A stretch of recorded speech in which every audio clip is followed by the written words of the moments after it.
BGM பொறுத்த வரைக்கும் பாஷால எப்படி ஒரு மாஸ் எலிமெண்ட்ஸ் இருந்ததோ இதுல பயங்கரமான கிளாஸ் எலிமெண்ட்ஸ் இருக்கும்.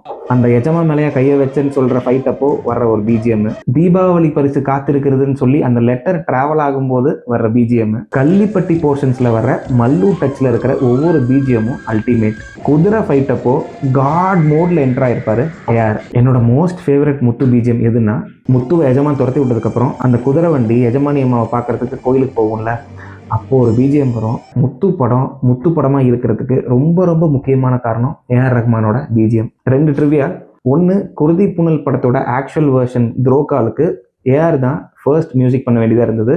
That was suppose to be his first Bollywood entry. ஆனால் அது நடக்காமல் போச்சு. ரங்கீலா மூலமாக தான் இன்ட்ரோடியூஸ் ஆகணும்னு நடந்திருக்கு. 2வது விஷயம், முத்து படம் தான் super star title card with the same BGM வர்ற ஃபர்ஸ்ட் படம் தேவா மியூசிக்ல இல்லாம. அண்ணாமலைக்கு அப்புறம் எத்தனையோ படங்கள் வந்திருக்கு, அதுல பாஷா படத்தை தவிர வேற எந்த படத்துலையுமே சூப்பர் ஸ்டார் பிஜிஎம் இருக்காது. வீரா படத்துல சுரேஷ் கிருஷ்ணாவே டைரக்டர் அப்படின்றதுனால சூப்பர் ஸ்டார் டைட்டில் கார்டு வரும். ஆனா அதுக்கு வேற ஒரு பிஜிஎம் வரும். டைம் இருந்தால் அந்த பிஜிஎம் போய் கேட்டு பாருங்க, செம்ம ஃபன்னா இருக்கும்.